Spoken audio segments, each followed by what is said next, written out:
Alors Weisstratmann a intitulé son exposition « Texte-image ». Weisstratmann est un sculpteur. Il intervient toujours dans l'espace public, espace que l'on partage et qui est porteur de nos micro-histoires et de la grande histoire.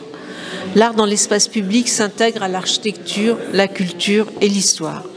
L'approche de Weisstratmann est de questionner cet art public qui, par tradition, est plutôt apparenté à un monument ou une statue, mais qui, depuis la fin du XXe siècle, prend d'autres formes. Weisstratmann, avec cette œuvre, qui est un environnement interrelationnel, occupant tout l'espace de la salle qui lui est dédiée, interroge les conditions de la commande, de l'espace dévolu à l'œuvre, de l'histoire du lieu choisi, ses usages et son devenir. Il n'y a aucun objet dans cet espace d'exposition, mis à part 9 postes de travail. Sur la table de chacun a été posé un grand classeur. Visuellement, l'ensemble attire et intrigue. Comment l'appréhender, l'apprécier? Weisstratmann va nous expliquer comment ça marche. On paraît dans des classeurs rouges, c'est-à-dire classeurs, donc des documents qu'on peut ouvrir, lire. C'est pour ça l'exposition d'ailleurs s'appelle Texte-image, parce qu'elle consiste en des textes et des images. Voilà. C'est un peu ma façon très lapidaire de titrer des expositions. Exactement. Et donc chacun de ces classeurs contient une des pièces ou un des projets impossible.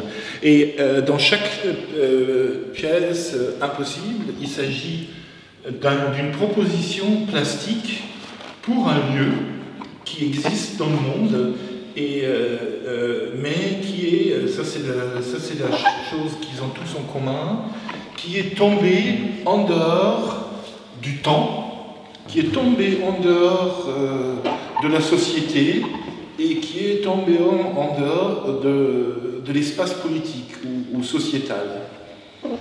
Et ces travaux-là sont nés d'une façon assez étonnante, parce qu'ils se sont enchaînés. Le tout a commencé avec une commande que j'avais reçue de la part de l'ANDRA, qui est l'Agence nationale de traitement de déchets radioactifs, qui posait la question comment maintenir la mémoire des déchets radioactifs sur un site à court terme. Finalement, je me suis rendu compte qu'un site de stockage de déchets nucléaires doit être hors monde tout en étant dans le monde, parce qu'il doit subir aucun changement, ni politique, ni économique, ni rien du tout. Il doit être stable. C'est le dernier, mais peut-être oui, on peut y aller. L'idée était de le mettre en chronologie du dernier au premier. Voilà, donc en gros, la grande question que posait ce projet, cette première commande, était, dans ma compréhension, si un lieu qui est dans le monde doit rester parfaitement stable, en fait, est-ce que son existence est compatible avec la politique ou la démocratie? Parce que la démocratie et la politique vivent par le changement, n'existent qu'à cause ou par le changement, et ce site n'existe que par la stabilité. Donc comment faire une proposition plastique, comment le faire passer dans le monde? Et je me suis rendu compte que la seule façon de le passer dans le monde, c'était de prendre la proposition de l'ANDRA au sérieux, de dire ce que je propose est une étude.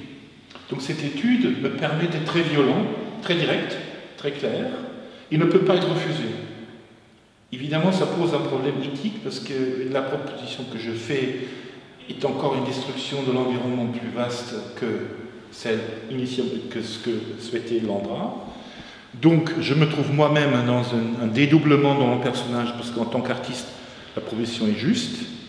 Dans le cadre de cette étude, la proposition est parfaitement juste. Mais est-ce que, en dehors de ça, en dehors du champ de l'art, ou en dehors de cette étude, elle est défendable? Et je pense que non. Mais c'est pour ça que j'ai décidé qu'elle reste dans cette forme d'étude. Et cette étude devient une forme propre de la production plastique. Ouais, C'est-à-dire qu'en fait, dans la proposition de Landra, c'était de faire une forme, quelque chose qui existe, qui soit un objet ou une sculpture ou un environnement, enfin, qui existe et qui aide les gens à comprendre que ce site est un site où étaient enfouis des déchets radioactifs. Oui. Voilà. Bon, d'une certaine façon, dans les deux séries, une étape préliminaire de la production d'un geste plastique devient outil plastique lui-même. Là, l'étude pour la production devient la forme même. Et c'est cette idée-là que l'étude, l'analyse et le développement d'un projet suite à une analyse très précise d'un lieu peut être une forme plastique en soi qui continue dans toute la série. Oui. C'est une étude sous forme de texte et d'images. Voilà. D'images qui sont plus des plans ou des maquettes. Qui sont la plupart du temps des simulations 3D ou des travaux Photoshop. Oui. Mais il y a un texte donc à chaque fois qui argumente à partir de ma première rencontre avec le lieu, qui argumente, qui décrit ma lecture du lieu et argumente l'avènement des images à la fin. Oui, oui, oui. Et, tu es un peu comme un expert en fait. Oui, voilà. Peut-être. Un expert, donc en fait un expert en art, en art dans l'espace public, enfin un artiste qui intervient dans l'espace public et qui examine un petit peu toutes les conditions de cette intervention et qui en déduit que finalement la forme idéale, c'est pour rendre compte de tout ce que tu as pu voir et déduire. Comme j'ai dit que chacun des lieux, je pense que je dois les nommer après, a ce caractéristique d'être à un moment tombé hors temps. Hors temps et hors politique et hors espace social. Donc, d'installer quelque chose sur place fait que la chose installée disparaît aussi hors temps, hors politique et hors social. Ce qui veut dire que ma proposition doit prendre en compte le lieu, mais on doit être extrait. On doit trouver un autre espace public ou un autre espace où elle peut exister sous une autre forme, et cette forme, comme j'avais dit, c'est la forme de l'étude. Ce qui a généré cette série, la chose assez étonnante, c'est qu'elle a fonctionné par saut d'invitation. La première étude de Landra, qui est la plus vieille, qui date finalement de 2011, a été vue par quelques personnes, et une personne m'a dit, à la Sorbonne, on fait un grand travail sur la ville de L'Aquila, en Italie. C'est une ville qui a subi un tremblement de terre, et où on avait demandé à tous les habitants de quitter le centre-ville, et on a mis un exosquelette autour de tous les bâtiments du centre-ville, et ce fut tout. C'est-à-dire, et donc il y avait tout ce qui fait une ville, sauf que ce qui fait l'exister, à savoir les êtres humains. Et on avait l'impression, en se promenant dans les rues, que le temps était à la hauteur de celui qui se promène. Il n'y avait pas encore de temps devant et plus le temps derrière. On se promenait avec une couche de temps. Et en plus, on avait évacué les personnes. Et la Città étant la cellule de la pensée biopolitique italienne, sans personne, il n'y a plus de Città. Donc l'espace social et politique avait disparu. Et après, évidemment, chaque proposition prend aussi en compte que je suis un individu, ce qui veut dire je ne suis pas mandaté, je ne peux donc pas, je m'adresse en tant qu'individu à celui ou celle qui veut bien prendre en compte ce que je propose. Donc je n'ai pas de pouvoir, moi non plus, je n'ai pas d'emprise. Parce que finalement, si j'avais un pouvoir ou une emprise, l'espace politique sera de retour. Donc mon travail est inutile. Donc c'est vraiment une faille dans laquelle je me glisse avec ces travaux-là. Et à nouveau, pour ça, ils ont trouvé cette forme-là, la forme de l'étude, la forme à être prise, une proposition de prise en compte. Oui. Donc continuer. Troisième, c'était une historienne d'art, critique d'art italienne qui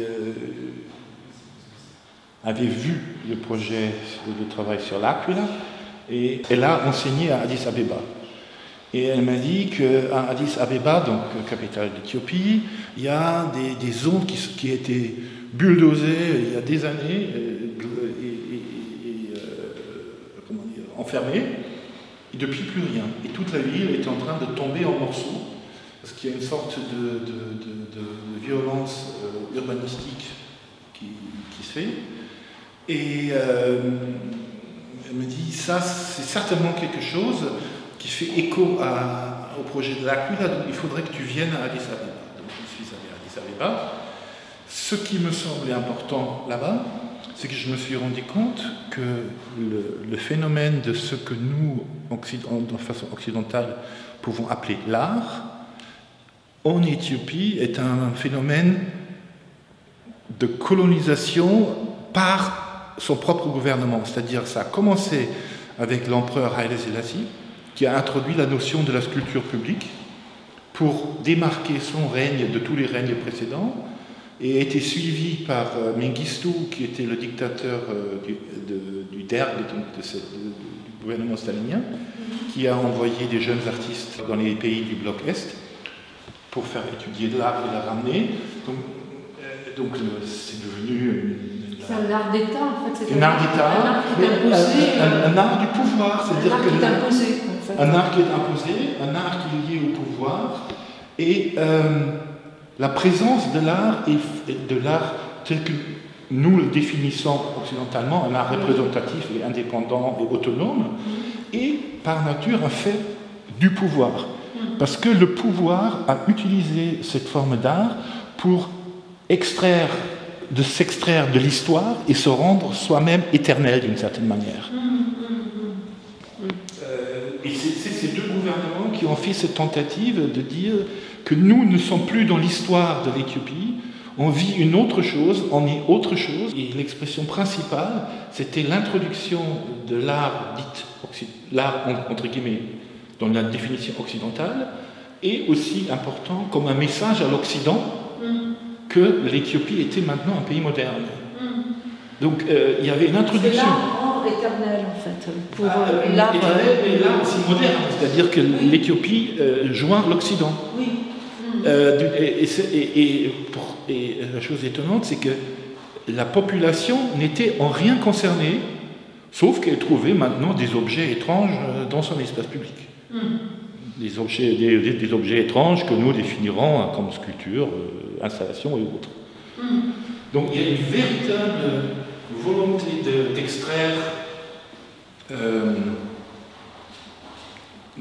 ces deux gouvernements, de s'extraire de l'histoire du pays, de rattacher le pays à l'Occident, mais comme un message du gouvernement à l'Occident sans prendre en compte du tout l'histoire, les gens, ce que les gens pensent, les habitants. Ça pourrait résonner avec eux, quoi, en fait. Et mon invitation, c'est la femme, Lucrezia Cipitelli, et gérait à Addis Abeba une petite structure qui s'appelait Addis Contemporary, un master interdisciplinaire, dont l'idée était de percer des petits trous dans la chape de plomb que menait le réalisme socialiste encore aujourd'hui sur l'art en Éthiopie. Mais si je parle du fait que l'art n'existe que comme excroissance du pouvoir, elle ne peut pas percer une trou dans la chape de plomb, parce que par nature, elle fait partie de la chape de plomb. Oui. Et moi aussi. Dire que moi, je ne peux pas percer des trous dans la chape de plomb, parce que je suis artiste, donc je suis une excroissance du pouvoir. Absolument. Ouais. Donc ma présence n'a pas de sens. Oui. Et comment, là, évidemment, venait la proposition, comment je peux créer une forme pour la ville d'Addis Abeba, qui prend pour base le fait que finalement ma présence, la présence de l'art n'a pas de sens. Comment on peut jouer avec ça? Voilà, là, c'est ce qu'il faut voir. En tout cas, l'idée, c'est à chaque fois, je prends tous les problèmes au sérieux, très au sérieux, et les problèmes ensuite sont transformés en composantes de la forme proposée. Et chacune de ces formes contient un élément de sa propre destruction aussi, à savoir, si jamais par exemple à l'Aquila il commence à se reconstruire, ce qui est le cas maintenant, mon projet n'a plus de sens. C'est très bien, c'est pas grave, c'est compris dedans. Addis Abeba la même chose. Donc c'est aussi... Si je comprends bien, c'est à la fois un projet très temporel, inscrit dans la temporalité, mais qui en même temps prend en compte l'éternité, un temps très étiré qui dépasse le temps politique. Oui, parce que là, par exemple, à Addis Abeba, ça se réfère à une zone au centre-ville qui s'appelle Riba Kantou, qui était un peu le centre, pas peut-être le centre historique, centre-centre, mais une zone d'énormes activités économiques et sociales et autres,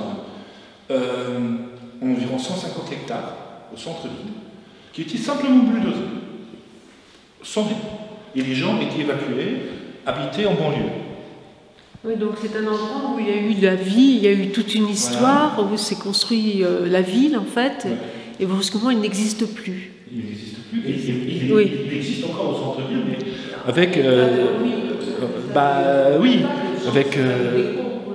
oui, il y a une friche, une énorme friche au centre-ville. Après, ça a créé des tensions énormes, parce que les gens qui ont habité là-bas étaient installés au centre-ville, mais sur les terres d'une autre ethnie. Et les gens qui habitaient au centre-ville étaient majoritairement chrétiens. Les gens de cette ethnie Oromo, qui est à l'extérieur, sont en grande partie musulmans. Donc on a mis des cités sur les terres agricoles, des cités sur les terres agricoles et Oromo, sans leur demander quoi que ce soit. Donc il n'y a pas que l'acte d'exploiter, mais aussi l'acte de renforcer ça sur d'autres ethnies. Mais on est la zone Riba Kantou, à nouveau, elle est tombée hors monde. Elle est dans le monde, mais elle est tombée hors monde. Oui, parce qu'on ne sait plus comment, qui peut y habiter, quel projet faire avec cet espace qui est mal parti, quoi, qui à un moment a été complètement dévié de la vie. J'ai pas eu 2 fois la même réponse pourquoi ça a été bulldozé. Ah oui. J'ai eu énormément de réponses, donc je ne peux pas dire pourquoi. Ah oui.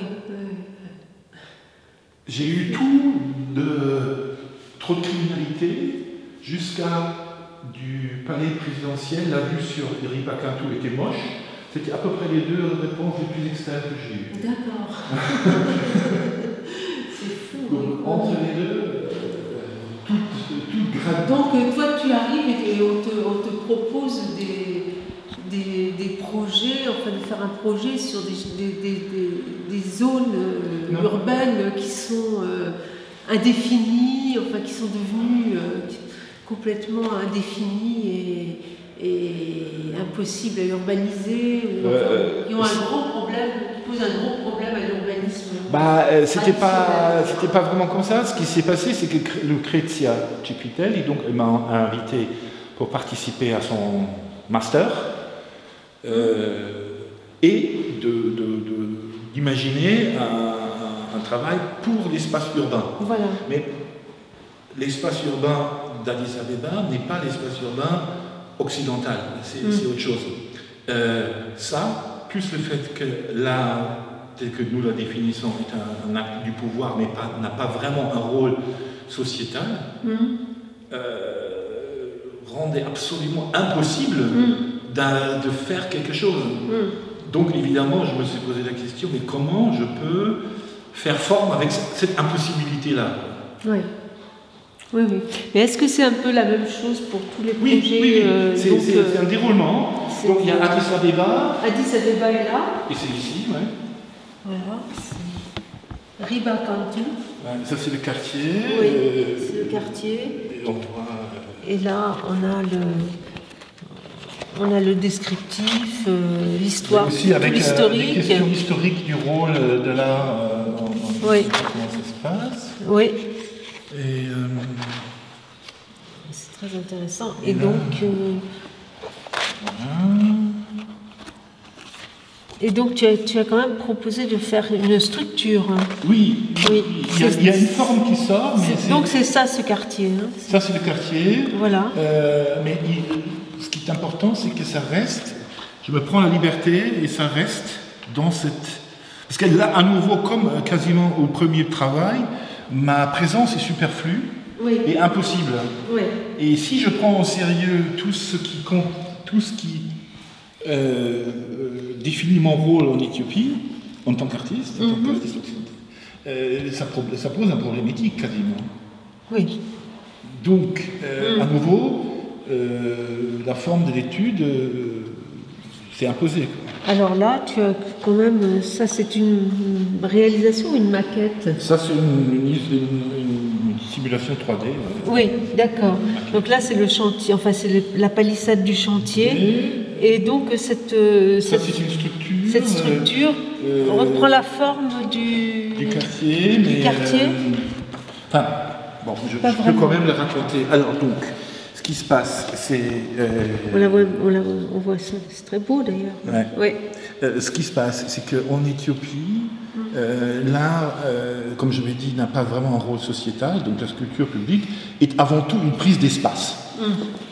Les gens subissent le fait que quelqu'un leur apprend un morceau de leur espace urbain. Ensuite, l'art est un produit d'importation.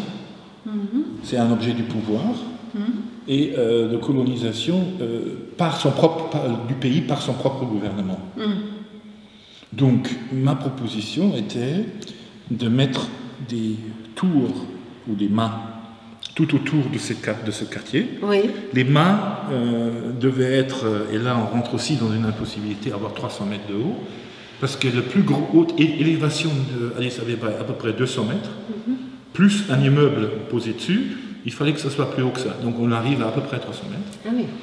Et une raille qui trace toute la forme du quartier, comme on peut le voir là, sur la première image. Là. Oui.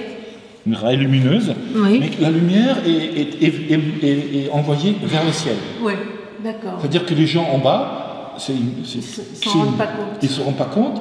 Tout ce que je fais, c'est que je prends leur espace. Les seules personnes qui peuvent prendre en compte la forme sont les gens qui arrivent en avion. Oui. Donc l'importation. Ah oui. D'accord, oui. Et donc, aussi une forme de colonisation, parce que je prends l'espace. C'est ça. Tu assumes de coloniser c'est ce qu'on t'a demandé, en fait. Je prends au sérieux. Oui, c'est ce qu'on t'a demandé. Littéralement. Oui. Je prends très littéralement, je prends au sérieux ce qu'on me propose. D'accord. Et quand même, on voit d'en bas, on voit quand même. Oui, donc c'est une prise d'espace. C'est grand mât, oui. C'est très très beau d'ailleurs, qui attire l'attention sur cette friche. Très beau d'ailleurs. Voilà. Bien.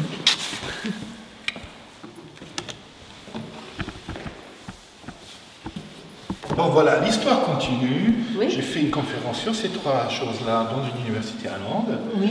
Et je me fais inviter dans une ville en Forêt-Noire en disant, chez nous, toute l'industrie meurt, la ville meurt, ça devrait t'intéresser.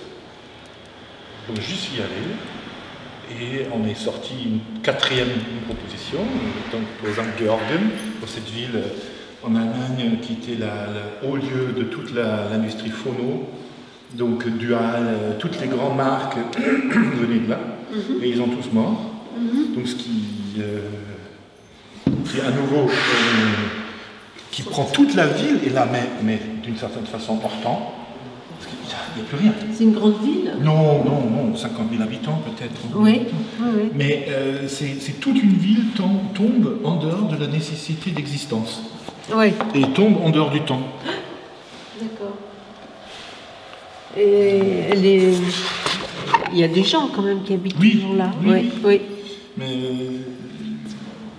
ça, c'était la chaîne jusque-là, c'était par invitation. Oui. Après, j'étais invité à faire une exposition à Lisbonne, dans un lieu qui s'appelle Lumière Cité. C'est un lieu que j'aime énormément, mais qui se trouve au bord de quelque chose de très bizarre, qui s'appelle Alta de Lisboa, qui devait être le dédoublement, enfin une sorte d'agrandissement de l'ancien du centre-ville historique. L'idée était de construire un très très grand nouveau centre historique, mais pour des raisons de finances, politiques et autres, ça s'est arrêté. Donc on a les rues, on a les bancs, les arrêts de bus, les pots de fleurs, tout, mais pas d'immeubles. Oui, incroyable. Et ce qui est fou, c'est qu'au milieu, cette zone est coupée par un grillage et la moitié de la zone est utilisée comme stockage de matériaux pour des chantiers qui n'ont pas lieu. Aïe. Ouais, donc c'est une absence urbaine. Elle est là, elle a 1000 hectares, je ne sais pas combien. Attends, je l'ai dit au début. Non, 400 hectares à peu près, mais quand même. Et elle existe, elle est là. Mais il n'y a rien. C'est là, c'est ça? C'est cette zone-là. C'est toute cette zone-là. Ah oui. Pour en parler, il y a un élément temporaire, c'est-à-dire que c'est aussi important de dire si jamais cet espace rentre vraiment à nouveau dans le temps, ou dans l'espace de la politique ou du social, mon projet peut disparaître. C'est une proposition qui existe pour cet état hors monde. Oui. Et le dernier, c'est celui-là. C'est le dernier. Et ça, c'était une trouvaille Paris étonnante. Ça s'appelle le Jardin de l'agronomie tropicale René Dumont. Et c'est un lieu qui est dans l'extrême est, à Nogent du bois de Vincennes. Et c'est un lieu qui est, à mon avis, très dépressogène. Il est politiquement, irradié, historiquement intoxiqué et dépressogène. C'est une zone où il y avait vraiment un institut de recherche d'agronomie, sur lequel a été plantée une exposition coloniale, oui. avec tout ce qu'il faut, avec des gens qui jouaient, comme s'ils étaient de certains de ce fameux zoo humain et tout ça. On a, sur cette exposition universelle, on a mis un vrai hôpital militaire pour les soldats issus des colonies. Et comme il y avait des morts, on a mis entre les ruines des pavillons des vrais monuments aux morts. Et des vrais temples. Et il y avait une vraie mosquée, qui était la première mosquée en France métropole, et qui a été construite comme contre-propagande contre le Reich. Ah oui. Parce que l'Allemagne avait créé un camp de prisonniers de guerre pour les prisonniers de guerre musulmans, pour les retourner contre leurs colonisateurs. Et eux, ils ont construit une très très grande mosquée avec un imam et tout pour montrer que les colonisateurs respectaient la religion. Ça, c'est les Allemands. Et quand la France a appris ça, ils ont dit vite, il faut qu'on construise aussi une mosquée. Et donc ils ont construit cette mosquée sur ce site aussi. D'accord. Et elle a été détruite quand ils ont commencé à construire la grande mosquée de Paris. Ouais. Mais il y a plein de strates historiques. Et la seule chose qui est entretenue, c'est les chemins. Donc on se promène et on ne sait jamais sur quelle strate historique on est. Ouais. Qu'est-ce qu'on regarde? Est-ce qu'on regarde un vrai monument mort? Ou est-ce qu'on regarde un objet de décoration qui est un de ces pavillons? Ou est-ce que je regarde quelque chose qui a été même retapé après par des jardiniers parce qu'ils trouvaient ça chouette? Donc on ne sait jamais où on est historiquement. Ouais. Mais de la façon dont c'est mis en scène actuellement, c'est avant tout un lieu décoratif. Donc la plupart des gens prennent ça pour un lieu décoratif. D'accord. Et ce ne l'est pas du tout. Et c'est pour ça, dans le texte, ça c'est une chose dont je suis un peu à la fois content et triste, je me permets de faire une analogie avec une chose qui existe en Nevada. Ah oui. Parce qu'il y avait une série de télé dans les années 60 qui s'appelait Bonanza, qui était un western, une série de western. Et on a fait un parc à thème dans le Nevada, là où cette série était censée de se tenir, avec le bâtiment de la ranch et tout, et un faux cimetière où il y avait des croix avec les noms des personnages de la série. Donc le chef qui était Ben Cartwright, ses 3 femmes, dont il avait 3 fils, et leur valet chinois. Et ce qui rend la chose déstabilisante, pourquoi je fais l'analogie, c'est que les croix pour les membres les gens qui figuraient dans les films étaient mis au moment de décès de l'acteur. Ah oui. Sous son nom de rôle. Ah oui. Et le dernier acteur qui jouait le fils aîné, ils ont confisqué. Il est mort après que le parc à thème a fait faillite. Donc lui, il n'est jamais arrivé sur le faux cimetière. C'est une sorte de faux, vrai cimetière. Et c'est exactement, on ne sait pas qu'est-ce qu'on regarde et où on est. Et c'est exactement cette chose-là. À aucun moment. Avec tous les fantômes. Oui, avec tout le vécu, l'histoire, avec tout la moisissure imaginaire qui tombe un peu en décrépitude. Voilà. Et là aussi, donc, il y a cette proposition, il y a une proposition plastique qui est faite. Ça, c'est pour le moment le dernier, mais il y a un autre en chantier. Et c'est pour ça que j'ai dit que c'est en fait une installation ouverte. C'est-à-dire qu'on est là, mais ça va continuer. Et toi, tu préférais alors que ça continue et que ton œuvre disparaisse, ou bien que ton œuvre... quelle œuvre? Ça, non, moi j'aimerais bien, mon rêve, ce serait que quelqu'un prend ça en charge, comme une sorte d'archive, entre guillemets. Par exemple, tu dis, ok, je prends ça en charge, de dire, ok, si des travaux autres viennent, qui vont être sûrs, on les met avec. Je prends en compte, donc ça, c'est l'état actuel. Mais il est ouvert dans le temps. Oui, d'accord. Donc c'est pas une œuvre autonome fermée. Voilà, ça serait, si quelqu'un prend en charge, ça ne serait pas table rase, du coup il y aurait aussi cette œuvre que tu as faite et qui permet de partir de quelque chose et de tenir compte de l'histoire.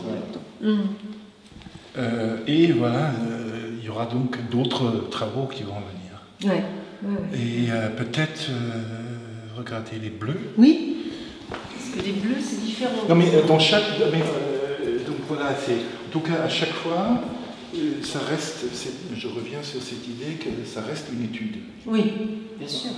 C'est fondamental. Oui, bien sûr. Mais enfin, à chaque fois, il y a un projet. Oui, il y a un projet, mais... mais qui est un état de projet. Et dans la forme, voilà, c'est cette classeur...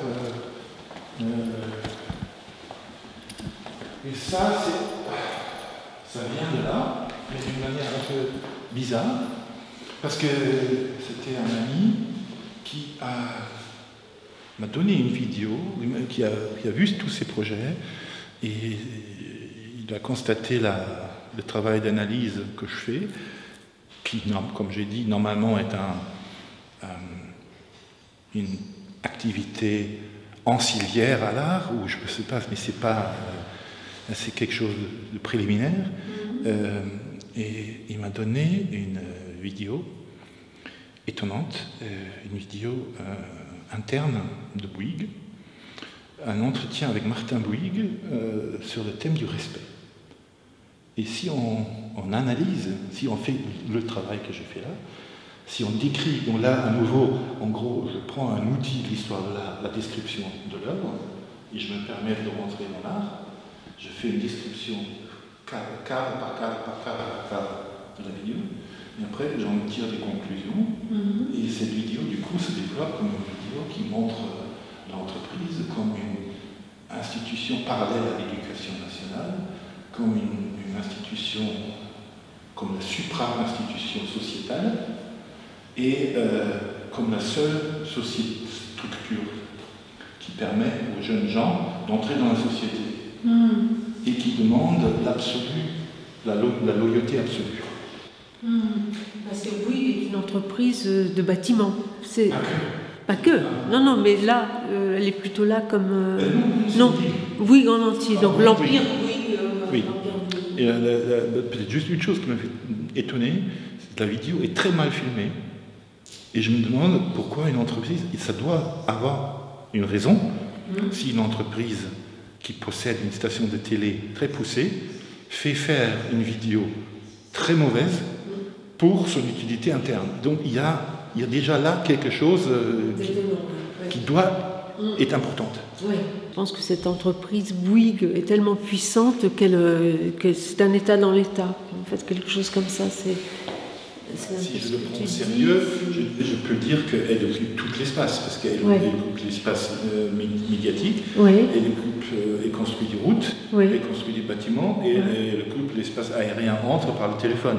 Donc il n'y a pas un endroit en France où il n'y a pas une présence de Bouygues. C'est vrai. C'est comme la contreforme de l'État. Oui. Et ça, c'est très frappant. Oui. Et donc, la deuxième, ça, c'était une commande d'une fondation à Philadelphie, et tout ça. Mais je suis tombé donc, sur une autre chose qui m'avait frappé dans le contexte de Bouygues. Que dans la maison Bouygues, il y a une structure qui s'appelle l'Ordre du Mine-Orange. L'Ordre du Mine-Orange, c'est une sorte de groupe d'ouvriers d'élite dont le rôle est de contourner les hiérarchies et être les yeux et les oreilles de Martin Bouygues sur chaque chantier. Ce qui est une parallèle absolue avec les États totalitaires où on a l'hiérarchie de l'État et des partis et un groupe la NKVD par exemple, une élite qui contourne toute l'hiérarchie qui est au niveau 0 et qui est en forme directe le haut. Donc toute l'hiérarchie est maintenue en déstabilité permanente et il y a donc une double emprise. Et ces gens-là, c'est donc une vidéo là-dessus sur leur rôle, sur leur fonctionnement, sur le côté, à mon avis, quasi culte, quasi étatique, quasi totalitaire que ça reflète. Et c'est la même chose, c'est à nouveau ça a commencé avec une description cadre par cadre par cadre par cadre par cadre, et après donc une lecture de la totalité du film. Et c'est une autre société ou c'est toujours Bouygues? Oui. C'est toujours Bouygues. Oui. Le deuxième. Oui, le deuxième c'est Bouygues. D'accord. Et le troisième, je change de registre, mais c'est aussi quelqu'un m'a montré cette vidéo suite à ça. Et ça s'appelle Formation et travail en détention. formation professionnelle et travail en détention. C'est une vidéo du ministère de la Justice qui existe sur YouTube. Et en gros, on fait un essai d'expliquer ce que c'est la formation de gens en prison et qu'est-ce que c'est le travail en prison. Et en gros, c'est à nouveau même technique, description précise, et après une lecture, analyse. Et ce qui est étonnant, c'est que c'est une vidéo qui se vide elle-même, parce qu'elle a deux parties où on parle de formation. Donc la prison est un lieu transitoire qui prépare à l'après. Et au milieu, il a collé une partie sur le travail en prison, qui est très mal payé, bizarre, et où la prison est décrite comme un lieu où on reste le plus longtemps possible, pour être peu cher pour la société. Donc la vidéo c'est vide elle-même, et dans ça-là, elle fait structurellement, elle fait écho à ça, parce qu'elle est absente, elle n'est pas là. Il y a deux sens contradictoires qui se neutralisent eux-mêmes au sein d'une même vidéo, et on ne comprend plus rien. On est dans un vide. La prison devient un lieu hors monde et vide. Oui. Un lieu absurde, enfin, pas oui. absurde peut-être. Le mot absurde, un creux dans la société. Oui, un trou dans la société. Un trou dans la société. Oui. Où les gens les disparaissent. deux autres aussi. Les gens disparaissent, un peu comme dans les villes. Mais là, le Bouygues aussi, c'est un trou dans la société. Oui. Parce que c'est les deux fois, c'est l'entreprise qui essaye de se mettre, de jouer le rôle de la société. Donc elle devient un creux. Elle aspire. Voilà, elle devient un creux dans la société. Voilà. D'accord. Donc, les compagnons de Mine-Orange ont 50 ans. Ça, c'est en anglais, parce que ça a été commandé en anglais pour... les deux autres sont en français, mais celui-là est en anglais. Oui. Tu vois, après, il y a à chaque fois les descriptions. Oui. Le décryptage du film.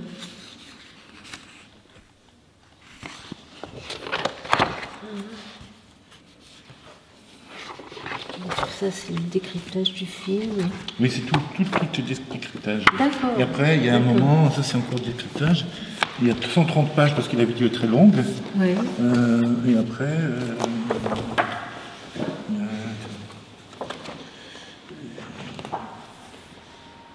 ce qui est la chose la plus étonnante dans le film, c'est que, en fait, ça c'est une chose très étonnante parce qu'on donne les noms des membres de cet ordre. Oui.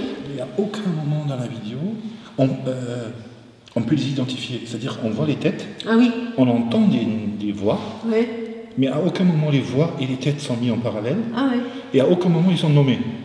Donc c'est aussi cette chose de les individualiser, tout en leur enlevant l'individualité. Ce qui est aussi quelque chose qui ressemble pas mal à ces élites dans le totalitarisme. Toujours une part d'ombre. Voilà. Et après une analyse. Ça c'est une analyse. Donc il y a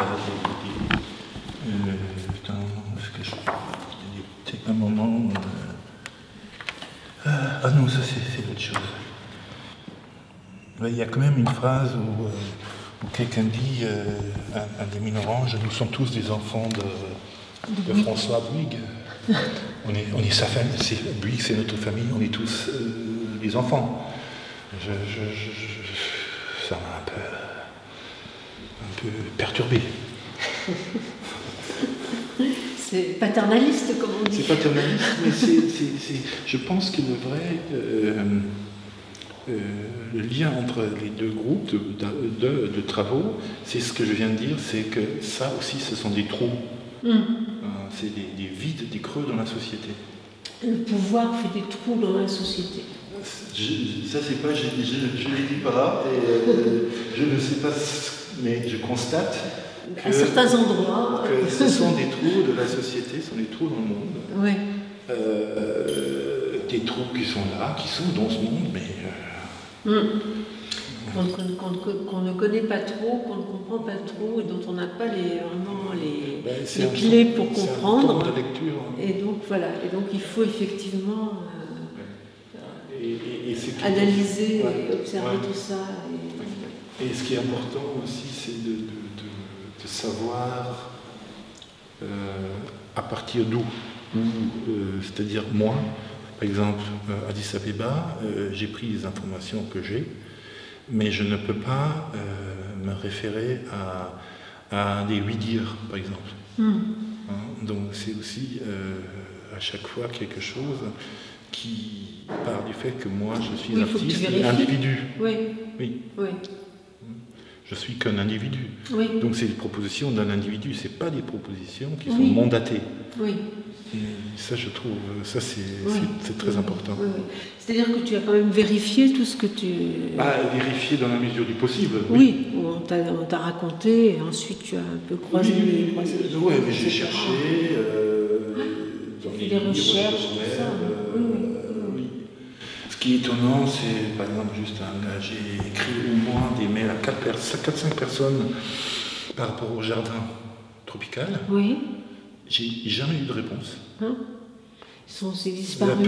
La seule personne qui m'a répondu, c'était un professeur émérite de l'université de Sydney. C'est étonnant. J'étais là, parce que je me suis dit, normalement, pourquoi pas? Si je veux que les gens lisent, il faut que je leur donne les moyens de lire confortablement et pas de rester debout 3 heures devant un... Bien sûr. Oui. L'espace est très vide, mais rempli d'intentions. Il y a beaucoup de matériel. Il y a beaucoup de choses. Il y a beaucoup de choses, oui. C'est un peu comme les artistes conceptuels américains. Avec très peu de choses, il y avait un monde qui... Oui, mais si tu lis tout ça, il y a déjà beaucoup de matériel. Voilà. Et je ne voyais pas une façon plus efficace de les Bien sûr. montrer. Bien sûr. Parce qu'il y a quand même... c'était peut-être une chose sur laquelle j'ai pas mal réfléchi. C'est quand même un travail d'un sculpteur à la base. Oui.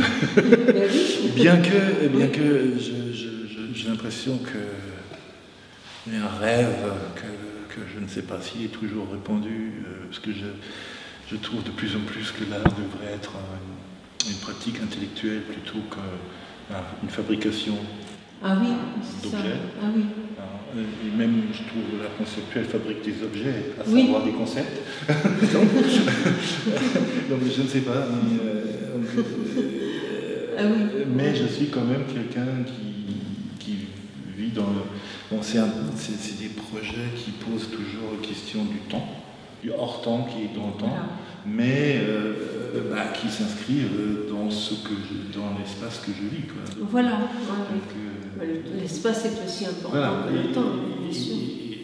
C'est comme si je veux faire une proposition à quelqu'un d'autre, à une autre personne, de s'intéresser à ça, de le lire.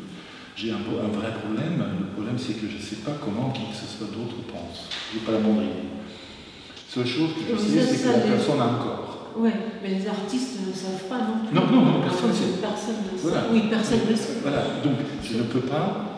si je veux faire une invitation, je ne peux pas la faire, je ne peux que la passer par le fait que l'autre personne a un corps, à savoir, voilà, un tabouret, une table à la bonne hauteur, un classeur, tu t'assois, et du langage. Voilà, donc ça passe par l'intellect aussi.